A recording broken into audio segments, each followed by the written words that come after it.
Marta está caída no chão frio e cinzento da cozinha. O contato da sua bochecha com o piso de cerâmica gélido parece a única coisa real em um mundo que está desmoronando, e o som do celular vibrando em cima da mesa de madeira maciça parece o barulho ensurdecedor de uma britadeira industrial perfurando sua têmpora direita. É a quinta ligação seguida de sua irmã, Luana, pedindo mais um empréstimo para cobrir uma dívida que nunca deveria ter existido, uma dívida feita de futilidades e irresponsabilidades.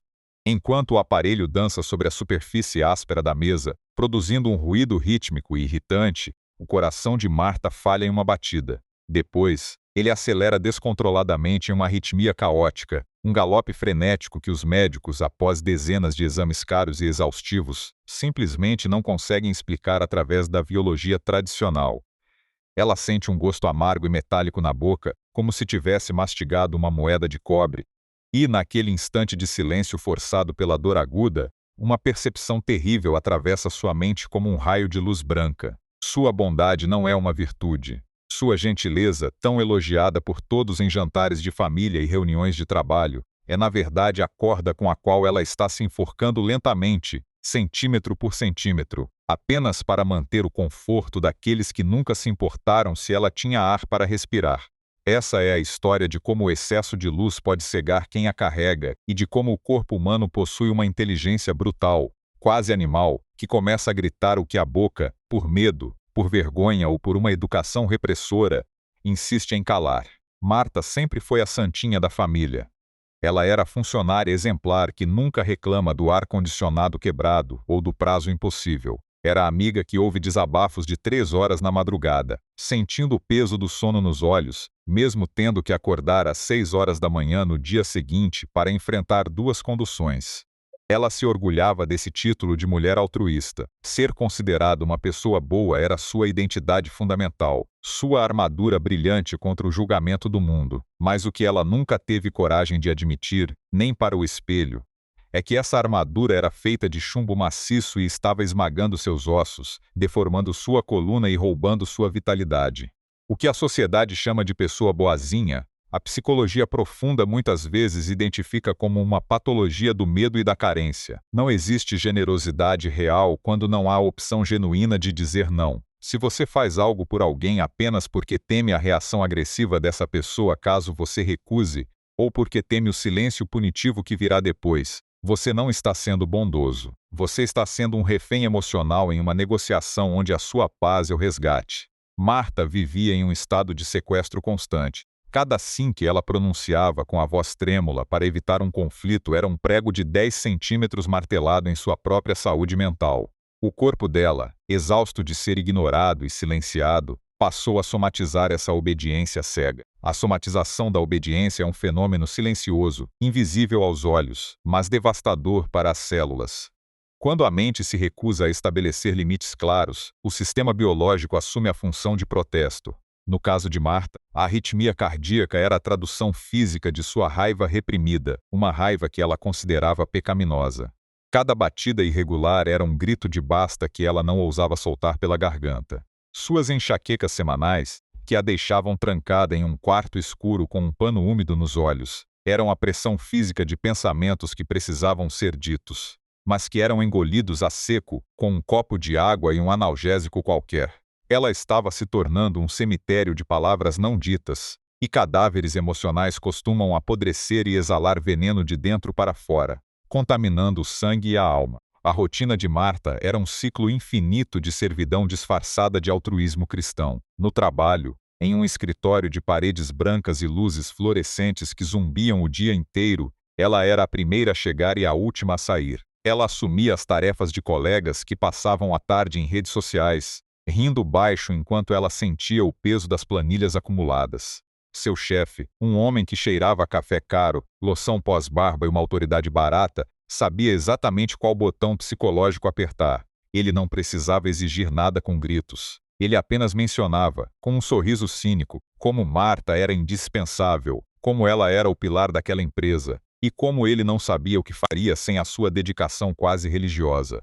Esse elogio vazio e calculado era o combustível que a mantinha trabalhando, até às 22 horas, enquanto sua própria vida pessoal se transformava em um deserto de solidão. Ela trocava sua preciosa energia vital por uma validação externa que desaparecia no exato momento em que ela cruzava a porta de saída do prédio.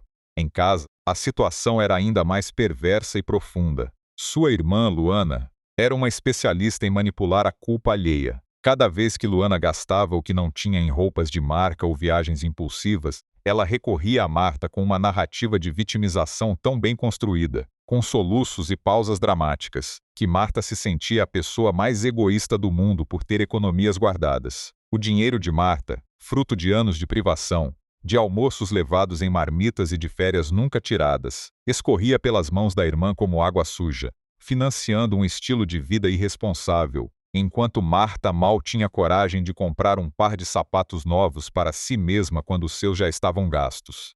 Ela acreditava piamente que estava ajudando, que estava sendo o suporte da família, mas na verdade, estava apenas alimentando o parasita que eventualmente a deixaria anêmica e sem chão. O grande erro de Marta, e talvez o seu também, é acreditar que ser bonzinho é o mesmo que ser uma pessoa de caráter. Existe uma diferença abissal, um oceano inteiro, entre ser gentil e ser inofensivo. Uma pessoa verdadeiramente boa é aquela que possui a capacidade de causar um estrago, que tem garras afiadas e dentes fortes, mas escolhe conscientemente mantê-los guardados em nome de algo maior, em nome da ética e da compaixão. Já a pessoa boazinha é aquela que não tem garras, que não sabe morder e que, por absoluta incapacidade de lutar ou de se defender, se submete a qualquer vontade alheia. Isso não é virtude, isso é falta de opção. É um mecanismo de defesa infantil que busca evitar a rejeição a qualquer custo, mesmo que o custo seja a fragmentação da própria alma. A verdade dolorosa que ninguém te conta é que, ao nunca dizer não, você está treinando as pessoas ao seu redor para te desrespeitarem sistematicamente. Você cria um ecossistema de parasitas emocionais que se sentem no direito divino de usar o seu tempo, o seu dinheiro e a sua saúde como se fossem deles. Para essas pessoas, você não é um ser humano complexo, com necessidades, sonhos e limites. Você é uma utilidade, uma ferramenta de conveniência, um eletrodoméstico humano. E o problema de ser tratado como uma ferramenta é que, quando você quebra ou se desgasta pelo uso excessivo, você não é consertado com carinho. Você é simplesmente substituído por um modelo mais novo e funcional. Marta começou a perceber isso de forma traumática e física. Em uma tarde abafada de terça-feira, enquanto tentava terminar um relatório de auditoria que não era de sua responsabilidade, sua visão escureceu por alguns segundos, as letras na tela do computador começaram a dançar e o som ao redor se tornou abafado, como se ela estivesse debaixo d'água.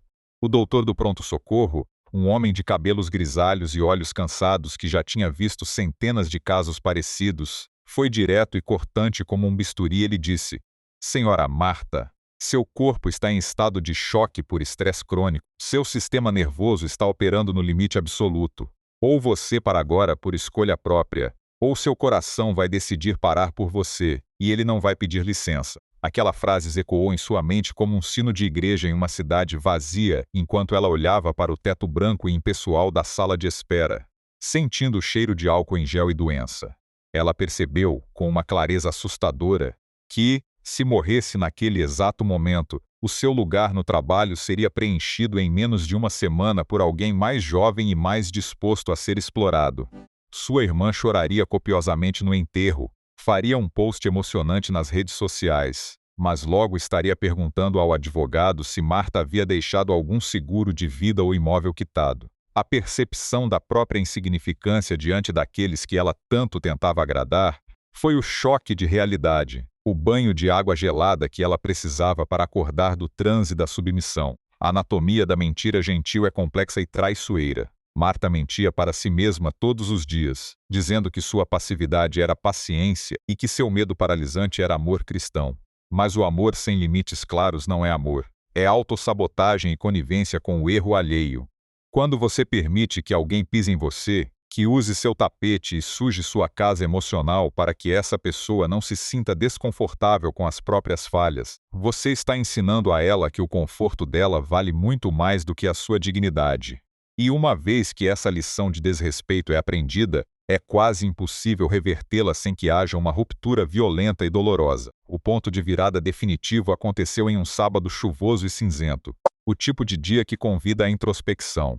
Luana ligou, como de costume, com uma voz embargada e artificialmente trêmula, contando uma história mirabolante sobre uma conta de luz atrasada e o risco iminente de ficar no escuro com as crianças no meio da tempestade. Marta, no entanto, sabia que Luana tinha acabado de postar fotos sorridentes em um restaurante de luxo na noite anterior, ostentando um vinho caro. Pela primeira vez em 35 anos de existência, Marta sentiu uma pressão diferente no peito. Não era a arritmia da ansiedade que a sufocava. Era o calor vulcânico da indignação justa. Ela respirou fundo, sentindo o ar entrar em seus pulmões de uma forma que parecia nova, preenchendo espaços que antes estavam colapsados.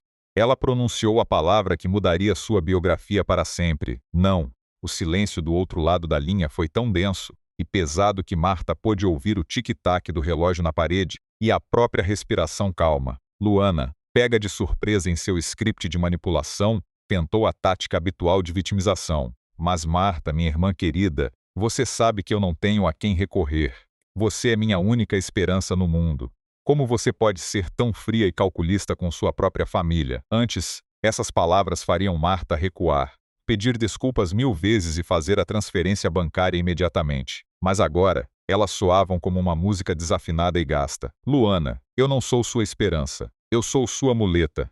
E muletas impedem as pessoas de aprenderem a andar com as próprias pernas. E hoje eu decidi que você precisa, finalmente, aprender a caminhar sozinha. Eu não vou te emprestar mais nenhum centavo, nem hoje, nem nunca mais, respondeu Marta, com uma voz que ela mal reconhecia como sua. Era uma voz firme, ancorada no chão, sem o tremor da dúvida ou a necessidade de aprovação. O que se seguiu foi uma explosão previsível de agressividade passiva e ofensas diretas. Luana a chamou de egoísta, de ingrata, de monstro sem coração. Disse que o pequeno sucesso profissional de Marta tinha subido a cabeça e que ela nunca mais queria falar com uma irmã tão desumana e mesquinha. Ao desligar o telefone com a mão firme, Marta esperava sentir um peso esmagador de culpa, uma escuridão na alma. Em vez disso, ela sentiu algo que não experimentava há décadas, uma leveza quase celestial. Pela primeira vez em meses, seu coração batia em um ritmo perfeito, constante e sereno, como se estivesse celebrando a libertação de uma prisão invisível cujas chaves sempre estiveram em seu bolso. Mas o teste real, o teste de fogo, ainda estava por vir.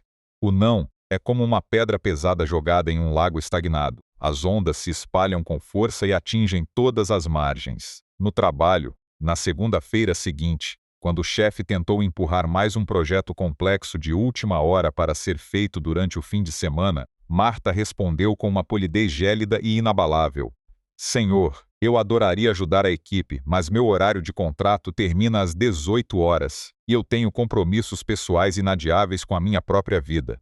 O chefe tentou a tática da intimidação velada, franzindo a testa e mencionando que esperava mais comprometimento de alguém que ele considerava uma peça-chave. Marta apenas sorriu, um sorriso que não chegava a ser desafiador, mas que era terminal, e disse: meu compromisso com a minha saúde, mas minha sanidade é minha prioridade absoluta agora. Se o trabalho acumulado não puder ser feito dentro do horário comercial, talvez precisemos revisar urgentemente a gestão e a distribuição de tarefas de toda a equipe. A reação do seu círculo social foi reveladora, amarga e cruel. Aqueles que Marta considerava amigos íntimos, confidentes de longa data, começaram a se afastar silenciosamente. Sem a Marta ouvinte que suportava monólogos intermináveis, sem a Marta generosa que sempre pagava a conta do bar quando alguém esquecia a carteira, sem a Marta que resolvia problemas burocráticos de todos, ela deixou de ser útil. E ao deixar de ser útil, ela descobriu a verdade mais dolorosa de todas. Ela nunca tinha sido realmente amada por aquelas pessoas. Ela era apenas um recurso gratuito disponível 24 horas por dia. A dor dessa descoberta foi profunda e dilacerante, mas foi uma dor limpa. É a dor necessária de uma cirurgia que remove um tumor maligno que estava drenando sua vida. Dói para curar, não para destruir. A jornada de Marta nos ensina, com a dureza dos fatos, que a gentileza crônica é, no fundo, uma forma sofisticada de desonestidade. Quando você diz sim para o mundo querendo gritar não por dentro, você está enganando o outro e traindo a si mesmo de forma vil. Você cria relacionamentos baseados em uma farsa, em um personagem que você montou para ser aceito. As pessoas ao seu redor não conhecem você de verdade. Elas conhecem a versão distorcida, filtrada e submissa que você apresenta para não ser abandonado. Isso gera uma solidão profunda e existencial, pois mesmo cercada de gente, a pessoa boazinha sabe que ninguém ali está realmente com ela, mas sim com o serviço que ela presta. Estabelecer limites não é construir muros de pedra para se isolar do mundo e se tornar uma pessoa amarga. Limites são portões com fechaduras que só você controla. Um portão serve para definir com clareza quem tem permissão para entrar no seu espaço sagrado, na sua intimidade, e quem deve permanecer do lado de fora, na calçada. Sem portões, sua vida é um terreno baldio, um lixão emocional onde qualquer um pode entrar, jogar seus detritos, descarregar suas frustrações e sair sem prestar contas a ninguém. Ter limites é um ato de respeito próprio que, paradoxalmente, aumenta o respeito que as pessoas de valor têm por você. As pessoas podem até não gostar do seu não no início, elas podem até reclamar, mas elas passarão a pensar 2, 3 vezes antes de tentar abusar da sua boa vontade novamente. O processo de expurgo foi longo e melancólico. Marta passou muitos fins de semana sozinha em seu apartamento, olhando para o celular que, de repente, parou de tocar de forma frenética. O silêncio era assustador no início, parecia um vácuo, mas logo se tornou um santuário de paz. Naquele vazio fértil, ela começou a se redescobrir como indivíduo. Descobriu que gostava de pintar com aquarelas, um hobby que tinha abandonado aos 20 anos porque tomava muito tempo que ela achava que deveria usar ajudando os outros. Descobriu que sua própria companhia, com um livro e uma xícara de chá, era muito mais agradável e nutritiva do que a presença de pessoas tóxicas que a sugavam como vampiros. A solidão, quando escolhida conscientemente para proteger a própria integridade, deixa de ser um castigo e se torna uma forma de poder e autodomínio. Marta entendeu que a verdadeira bondade exige uma força interior imensa. É preciso ser muito forte para dizer a verdade nua e crua a alguém, mesmo que essa verdade doa no momento. É preciso ser forte para deixar que as pessoas sofram as consequências naturais de suas próprias escolhas irresponsáveis, em vez de sempre correr desesperada para salvá-las do abismo que elas mesmas cavaram. Ao parar de salvar todo mundo, Marta permitiu que essas pessoas, talvez pela primeira vez na vida, tivessem a chance real de crescer e amadurecer. Sua irmã Luana, sem o dinheiro fácil e garantido da irmã, teve que finalmente procurar um emprego estável e aprender a administrar o próprio orçamento. Seu chefe, sem a funcionária que fazia o trabalho de 3, teve que reorganizar a empresa, contratar mais pessoal e admitir as falhas na gestão. O não de Marta foi o maior favor, o maior ato de amor verdadeiro que ela já fez a todos eles, embora eles, em sua cegueira egoísta, nunca fossem admitir isso publicamente. A lição final e mais valiosa é que a dignidade de ser odiado pelas razões certas é infinitamente superior à humilhação de ser amado pelas razões erradas. Se alguém se afasta de você porque você começou a se respeitar, a colocar limites e a dizer não, entenda de uma vez por todas. Essa pessoa nunca foi sua amiga, ela nunca te amou. Ela era apenas sua cliente em um negócio clandestino onde você pagava a conta com a sua própria vida, com o seu tempo e com a sua saúde. Hoje, Marta caminha pelas ruas com uma postura completamente diferente. Seus ombros, antes curvados pelo peso invisível do mundo, estão eretos e relaxados. Sua arritmia desapareceu completamente, sem a necessidade de medicamentos fortes, e os médicos, surpresos, chamam isso de remissão espontânea inexplicável. Mas ela sabe o nome real desse milagre: liberdade. Ela ainda é uma pessoa gentil, educada e empática, mas sua gentileza agora tem dentes e discernimento. Ela ajuda quem realmente merece ser ajudado, no tempo em que ela pode dispor, e sem nunca mais sacrificar sua paz interior. Ela aprendeu que a sua primeira, mais urgente e mais importante responsabilidade neste mundo é com a sua própria existência. Porque, se você se destruir peça por peça para manter os outros inteiros, no final da jornada, não sobrará ninguém para contar a sua história ou para lamentar a sua ausência. A transformação de Marta não foi um evento isolado de um dia, mas um processo contínuo de vigília e autoconhecimento. Todos os dias, ela precisa lutar contra o velho e sedutor impulso de agradar a todos para ser aceita, contra aquela voz interna e infantil que sussurra que ela está sendo uma pessoa ruim por pensar em si mesma. Mas agora ela possui uma bússola interna infalível. Sempre que sente aquele aperto familiar no peito, aquela pontada de ansiedade, Ela para, respira e se pergunta: eu estou fazendo isso por amor genuíno ou por medo da rejeição? Se a resposta for medo, ela recua imediatamente. Ela aprendeu a abraçar o desconforto temporário de um conflito externo para evitar a agonia prolongada de um conflito interno. O círculo social de Marta agora é pequeno, mas é sólido como rocha. São poucas as pessoas que atravessaram o portão que ela construiu com tanto esforço, mas aquelas que estão lá dentro a amam pelo que ela é, com suas imperfeições e limites, e não pelo que ela pode oferecer ou fazer por elas. Há uma paz profunda e indescritível em ser visto de verdade, em ser aceito com todas as suas falhas, e ainda assim ser valorizado. Essa é a verdadeira conexão humana, algo que a Marta boazinha e submissa nunca poderia experimentar, pois ela estava sempre escondida atrás de sua máscara de perfeição e utilidade. Se você se identifica com cada palavra desta história, se sente esse peso nos ombros agora mesmo, entenda que o seu corpo pode estar tentando te enviar um sinal de socorro. Aquela dor nas costas que nenhum massagista resolve, a insônia que te persegue nas madrugadas silenciosas, o cansaço crônico que nenhum som de 10 horas cura. Talvez esses não sejam problemas puramente físicos, mas sim os nãos que você está guardando na garganta e que estão apodrecendo dentro de você. A verdade dói como um corte profundo, mas ela é a única ferramenta capaz de te libertar dessa servidão invisível e cruel. Ser bom é maravilhoso, mas ser escravo da opinião e da aprovação alheia é uma forma lenta, silenciosa e dolorosa de suicídio emocional. A vida de Marta se tornou um testemunho vivo de que a maior caridade que podemos fazer ao mundo não é nos anularmos, mas sim estarmos saudáveis, inteiros, conscientes de nosso próprio valor e em paz. Quando você se torna uma pessoa que respeita a si mesma de forma intransigente, você naturalmente eleva o nível de todas as interações ao seu redor. Você para de atrair parasitas oportunistas e começa a atrair parceiros reais de jornada. Você para de apenas sobreviver para os outros e começa, finalmente, a viver para si mesma.